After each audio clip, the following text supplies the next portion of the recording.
So my dad loved cars, and having 2 kids, he couldn't really own his dream car.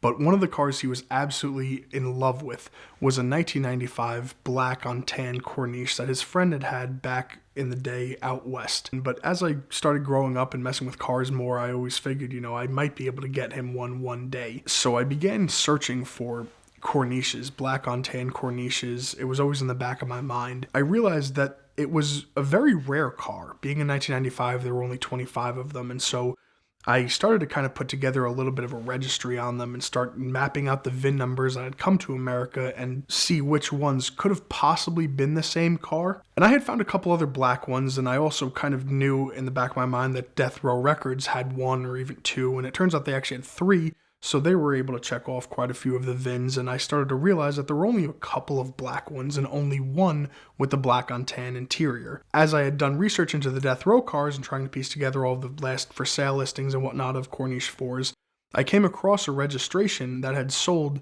in 2017 by Alexander Historical Auctions of one of the Death Row Rolls Royces that belonged to Tupac. Now, the registration number on it had started with a 2 on that card, but I knew just from owning Bentleys and Rolls Royces that it should have been an S because that's what every car manufactured in the UK has. So the last 6 digits, the serial number, the chassis number, did line up with one of the US VIN numbers on the Bentley Heritage website that I didn't have any information on, so I had deduced that that was likely the black on tan one. But if you know anything about Lamborghinis and whatnot, sometimes the chassis number being the same, it can be the same as a different car, so it doesn't necessarily mean that it's the same car. So that was kind of problematic because this was the only black on tan one that had matched exactly what I remember my dad being in love with. And if this was Tupac's car and this was the same car that was on the registration, it's obviously a very expensive car. However, it didn't really make sense because this registration was sold very publicly in 2017, but this VIN number that I had was sold in 2018 just by a regular used car dealership for a couple thousand under market value. So it didn't exactly line up, and I had my extreme doubts about it. So I kind of didn't know what to make of it, and I went to the guy's house and knocked on his door, and he did have the car and showed it to me. Now, this car had been serviced at,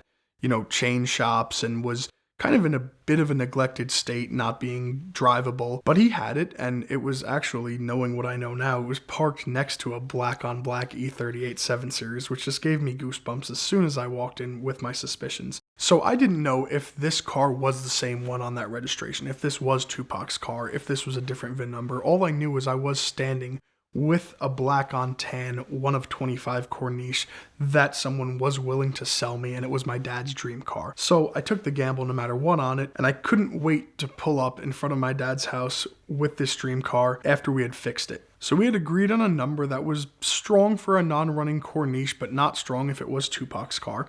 And I had, even asked him, did you hear anything, any stories you could tell me about this car? Because I believe it was in Vegas at certain points and was a California car. Do you have any history whatsoever? And he didn't. It was just a regular used car. So I went back to the hotel, waited for the wire to clear the next morning, and when it did, I picked up a U-Haul trailer.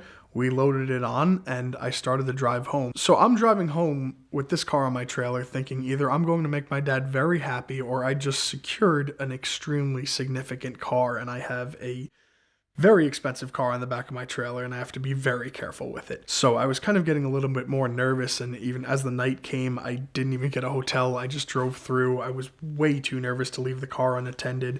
And I just got it home and started doing a ton of research. So after I get it home, I take the biggest sigh of relief ever, and I decided to start really diving deep into this car. Like I said, I still had my doubts because every time you see this car mentioned, it's not Tupac's. Oh, that was Suge Knight's car. Oh, that was just Death Row's car. Oh, they were rentals. Everyone switched them out. So I didn't actually know, even if this was the Death Row car, what the story behind it actually was. So I began reaching out to a lot of different people who were associated with Death Row and really tracing employees, records, everything that I could from back in the 90s. So I start going down the rabbit hole hard, trying to find every possible mention of this car. And part of what makes Tupac memorabilia so intriguing is that there's so much mystique and mystery around his death that nobody really has all of the answers, and that's why these documentaries still come out and interviews still happen. And so no matter if it was true or not, I wanted to compile everything I could possibly find on this car and paint a picture. So really what I had to figure out first was, what was the arrangement with this car and how did the death row corniches come to be?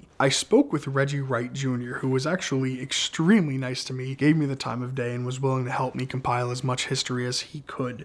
And he had told me that in October of 1995, the death row entourage had went to a Mike Tyson fight at the MGM Grand in Las Vegas, and Mike Tyson had pulled up in a brand new Bentley Azure. It's kind of a famous photo of him at a gas station with a crooked Nevada plate on it. That was the car in question, and when Suge Knight saw that car, Suge Knight wanted one, and so an order was placed through David Kenner and the management company with Death Row's main car broker at the time, a guy named Stan, and his son had actually reached out to me, Vault Detail, on Instagram with a very cool story about the car and said, you need to speak with my dad because he sold the cars to these guys brand new. And the story goes is that he had 2 weeks to source these cars, and Suge Knight had wanted a very specific red one because it was a blood, and 3 other ones delivered at the same time within 2 weeks on top of the dealership's parking garage in Thousand Oaks, California. And it was not only hard to get them approved through the Nesson dealership, but he actually had a hard time sourcing the cars, being that they came from all over. Suge Knight's red car came from Atlanta, Tupac's black on tan came from La Jolla or Pasadena, the black on black David Kenner car came from La Jolla as well, and the white Bentley for Snoop Dogg was in stock at Nesson Motor Cars. So on the delivery day, Suge Knight, Snoop Dogg, David Kenner, Tupac, and Reggie Wright all took delivery of these cars and immediately convoyed them to the MGM Grand in Las Vegas, March 16th, that Saturday, for the Mike Tyson versus Bruno fight. And this was obviously before the days of Bluetooth or anything, and they had synced all 4 radios in the car to the same radio station, and by the time they left the parking garage, every speaker in every car was blown. But they drove them to Las Vegas with Reggie Wright actually driving Tupac's car so that he could ride with Suge Knight. And there's actually plenty of photos from that day of the car in Vegas. And I didn't even know until I started researching that that was the day that the car was purchased, when it still had the Nesson tags on it, photographed at the Bruno fight. So I asked Reggie what the deal was with these cars, whether they were rentals, whether they were swapped around, and he actually confirmed that no, each person had gotten one and paid for the car at about $5,000 a month out of their royalties, and it was a lease. And Tupac had kept his car for about 7 months and put just over 4,000 miles on it, driving back and forth from Vegas. I absolutely loved finding some of the first-hand stories that are lesser known about this car, and one of my favorite ones was from a rapper named Anthony Forte. And what Anthony had said was he sent a woman out to Rikers Island to go visit Tupac, give him some money, and just show him some love. And when they had encountered each other again after they had gotten out of prison, they met up in a shopping center in Los Angeles. And what he had said was, we embraced and we painted the whole town, Los Angeles, day and night, having fun, supermodels, bottles, going full throttle in the drop-top Rolls Royce, just having fun. You couldn't separate us. As a matter of fact, Suge Knight was looking for us. There was an APB out on rapping Forte and Tupac Shakur. So to calm Suge Knight down, when we did finally get back in the studio, we put together a song, Only God Can Judge Me, and history was made. Which is just one of my favorite stories, because having an absolute bender of a lifetime and then going to record that song is just insanely cool. Another Outlaws member, Young Noble, had stated he loved riding with the top down, loved the California vibe, and he would always want us to roll blunts in the drop top with the top down. He would look at us, me and Gaddafi were great blunt rollers, and he would say, "What the are you doing? Roll up." So we'd be in the drop top Rolls or Mercedes or something, and this guy is speeding some damn where, and I'm trying to roll a blunt without spilling a half ounce of weed in his car. Nothing was easy with that dude. He would test you like that. Roll your blunts while I go 80 with the top down. On more than one occasion, there's a lot of first-hand stories of him rolling around in this car, playing Frank Sinatra, which he was a very big fan of. There's a lot of news interviews. He pulled up to the Gridlock music video and a now famous clip of him driving the car. There was also a YouTube video of him being interviewed while listening to his own song, All Eyes on Me, in the car. So he really had a lot of fun times in that car. Now, one of the things that I've heard frequently is that he really could not drive, and if you watch that video of him pulling up to the Gridlock music shoot, you can see he is extremely choppy with the brakes. One of his friends, Scarface, has actually said no one would ride with him because we all knew better. To say Tupac was proud of this car was an understatement. I mean, actually in the auction with the license plates and registration, The close friend consigner had said it was his pride and joy, and his mom had agreed. It's obvious in how much he had mentioned it in his songs, evident in lyrics like, "Rollin' in my double R, rugged and ruthless, keep a vest for the hard times, knowing it's useless," which is just like crazy statement now, knowing what we know. He was extremely proud of this car, and actually all of the Death Row cars were a central point in the record label and in their lifestyle. So Death Row had so many cars. Some of them were leases, some of them were purchases. And he had actually had many limos custom built for him. In the word of his bookkeeper, they would take a limo to the bathroom if they could.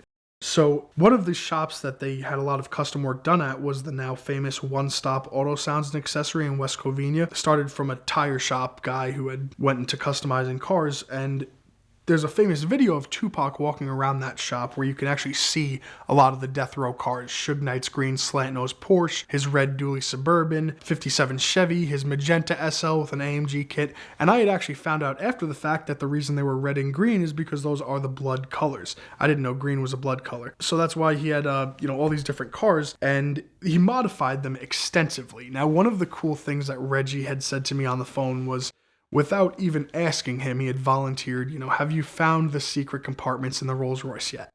And I said, no, like, are there really compartments? And actually, I remembered right as I said that there was one found in the BMW's door. And I spoke with the guy who has Suge Knight's red car, and there are plenty of compartments. So I'm not going to say exactly how to open it, but it was extremely convoluted. Like, put the blinker on and turn on switches and press brakes, and a mechanical compartment will pop out from underneath the dash. Obviously, they were felons, they couldn't have guns, but they needed guns. So a lot of the Death Row cars, in fact, almost all of them, had secret compartments in them. Which honestly, I was thinking is probably why I had so much problems with the ignition. Now, the broker that I had spoken with had told me he got them a lot of different cars. The Hummers, which Snoop Dogg had a blue one, Tupac had the black one, H1s. Black 850 CSI for David Kenner. I'm still trying to figure out why there's a silver 850 that Tupac was pictured in, but Kenner had a black on black one. They had actually rarely used license plates. Even though not all of the cars were sourced from Nesson, they all still drove around on Nesson license plates or One Stop, and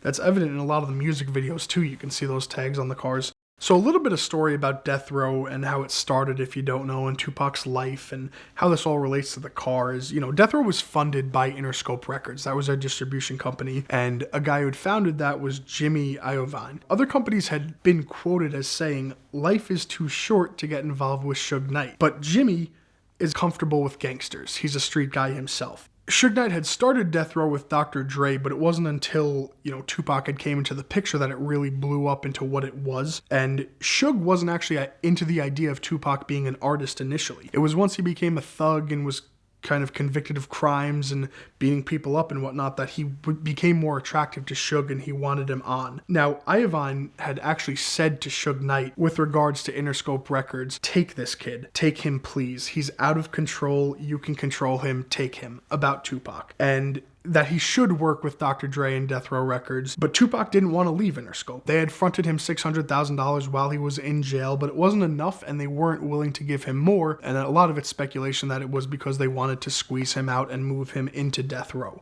Some of Tupac's friends had absolutely steadfast said that was a terrible thing to do, and Tupac's response to them was, "You guys are too nice." Suge Knight and David Kenner, the lawyer for Death Row Records, visited Tupac at Dannemora Correctional Facility and promised to win him bail, which it was looking like he was not going to get up until that point. And not only to bail him out, that Death Row Records was going to be the guarantor, but to make Tupac a superstar, to end his financial troubles, buy his mom a house. They promised him the world and freedom, most of all. Kenner had came with a handwritten 3-page contract, and the next week he was bailed out, picked up from prison in a limo, and started with Death Row Records. After Tupac arrived, Death Row, the lifestyle kind of blew up with clothes, cars, jewelry, pendants, trips, all of that just into high gear, and he had to kind of prove himself to Suge Knight. So Tupac had actually supposedly partook in some enforcement activities, some violence himself, and his friends had said he was kind of a chameleon in situations, was one of their quotes. So it wasn't exactly like him. He was just doing this to kind of prove himself to Suge Knight. Eventually, as Tupac progressed, he had created his Euthanasia label. He had, the Outlaws, his cousin, to work with. He had movie deals. He had commercials. And he was just moving on to bigger and better things. And he wanted a friendship with Suge Knight, but to dismantle kind of their business dealings together. He basically wanted out of death row. Some of the artists who had dealt with death row, like Snoop Dogg and Dr. Dre, had felt that they weren't exactly compensated fairly, to put it lightly, and that they had kind of walked away with nothing. And when Tupac saw this happen, he knew, if Dr. Dre, a founder, can walk away with nothing from Death Row Records, what can I walk away with? He would be in an even worse position. So at 25 years old, you have to remember, he didn't even think he was going to live that long. He was certain he wasn't going to live that long, and to be doing better than he imagined, he didn't really care. So the real turning point came on August 27th, little over a week before his death, when he fired David Kenner, the death row lawyer. Kenner, it was said, wouldn't allow Tupac to access his original recording cassettes, and Tupac went ballistic, fired him on the spot, and his friends could not believe it. In fact, they were quoted as saying, in regard to the situation, "He was brilliant but not smart. You cannot fire Kenner, you cannot leave death row," and everyone knew that. And it's understandable how Suge Knight felt, because just months prior, in March of '96, Dr. Dre had left the label, and so he was really banking on Tupac. Finding out that Tupac had other plans was not going to go over well with him. And fast forward to September 7th, when Suge Knight had planned a party at his Club 662, which, by the way, is MOB on a phone pad, and that doesn't just mean mob, it means Member of Bloods. So Club 662 was literally Club Member of Bloods. After the Mike Tyson fight on the 7th, they had went back there. Now, it's pretty well known what had happened that fight. He, got into it with Orlando Anderson, a Crip member, about him stealing a death row chain. They had gotten a fight about it, a physical altercation, and he went back to his hotel for 2 hours. Now, it should be noted that that morning, Tupac had actually just came back to LA from New York City, so he didn't exactly feel like going to Las Vegas, and actually told his friends he wanted to go to Atlanta to deal with some family issues and whatnot, his relatives out there. When he was in his hotel room, he spoke to Kadada Jones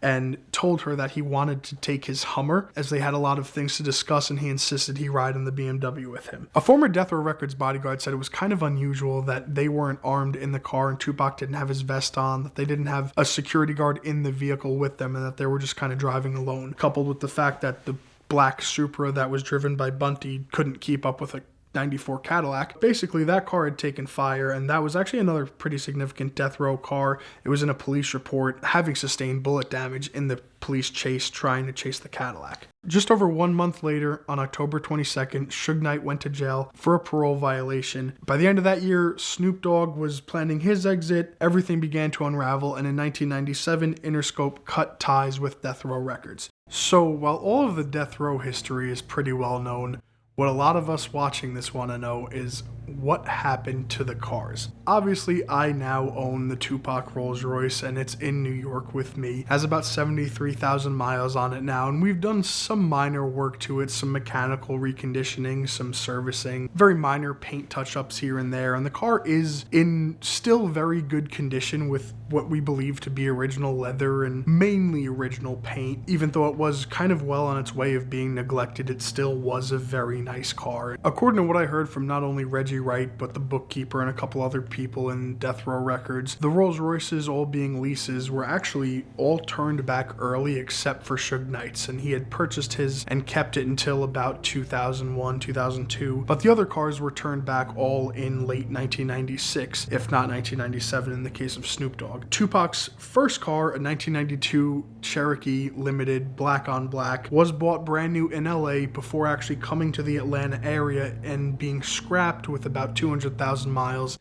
in 2006, which is an absolute shame. His white 60s Impala lowrider with the mural on the trunk was not finished in time for him to receive it. According to Reggie, his two cars, which I've confirmed that were in his name at the time of his death, were the green Jaguar XJ and the black Hummer H1. Reggie had said that both of those cars came from him doing a St. Ives commercial in the Club 662. I believe at least one of them did, because that's what his mom said, but both of those cars the family had gotten and had sold them off, and they are now publicly well known today. After Tupac died and Suge went to prison, a lot of the death row cars were given back early if they were leases or sold off. Much of Suge's possessions were put in storage in California and Las Vegas, including some of the cars, which included the dually Suburban, his Rolls Royce, the 57 Chevy that he had, a lot of which ended up being sold to a place in Long Beach, California in the early 2000s. The other Rolls Royces and Bentley convertible are still around. David Kenner's car is still around, and Snoop Dogg's white car is still around, and I've been in touch with both of those owners on them. Snoop Dogg's blue Hummer, he had actually dumped. It was a lease as well around the same time in early 97 when he left Death Row, the same time he had given back his white Bentley. Tupac did have a car that not many people knew he had, which was a white Land Cruiser, and I had actually confirmed because there was a lot of confusion as to whether his friend Hussein Fatal had totaled the Range Rover that he owned that he was pictured in, which was a white on tan Range Rover, or his Land Cruiser, and a bunch of people have now confirmed it was the Land Cruiser that he totaled. So if you look up, Tupac cars, a lot of them mention a Range Rover in there. He didn't actually own that Range Rover. That was prior to him being at Death Row Records, from what my research says. So he didn't own the Range Rover that people do think he had. The 500 SL, the $1 million question, that car was never actually missing. I can't say too much about it, but it was never missing. I can say with reasonable certainty today that all of the Tupac cars are accounted for, and I'm working with some of the people from Death Row firsthand. If any of the remaining cars, like the totaled Land Cruiser, can be saved, it's looking like they can. It's looking like we've exhausted all of our options and all of the Tupac cars have come back to light. But this Rolls Royce really single-handedly sparked an entirely new interest of mine. After seeing how it really was not only possible to track down a car, but extremely fun to do this research. In the year plus that I've owned it, it basically started my hobby and specialty of tracking down specific historical cars, not just happening to come across them and buying cool ones that I like, but actually chasing specific cars. It was the catalyst for all of my searching, including the Victoria's Secret Lamborghini search. And, little did I know when I had this somewhat ugly Rolls-Royce Corniche on the back of a U-Haul trailer being towed by a Craigslist navigator that I was not only making history with hip-hop memorabilia, but that I can say without a shred of exaggeration that that car absolutely started what I am today and changed my life. For the last 20 years or so, I've been working with Premier Financial Services for my own exotic car needs, but also sending friends and clients when I was a car dealer to Premier Financial Services because their simple lease is truly the most powerful tool in the world of exotic car financing. We love it because we get all the great things about leasing, like low upfronts, better tax treatment for business owners, lower sales taxes, but we also retain all the great things about a traditional finance arrangement, like the ability to accumulate equity, trade in and out whenever you want, and always know where your payoff stands because they give you an amortization table with every single lease. And Premier's been a supporter of VINwiki here for the last 8 years, and we love them for that, but truly because the customer support of the Premier Financial Services team is unmatched. And now that they're backed and wholly owned by First Financial Bank, that gives them even more buying power for their portfolio of the most significant and valuable collector and exotic cars in the world. It's also allowing them to create new and more interesting finance options and programs for their clients and giving them much more buying power, which is what everybody is looking for as they go on the search for their dream car. So check out Premier Financial Services right now at the link in the description below to thank them for their support of VINwiki and know that they'll be the perfect supporter of your journey to own your dream car.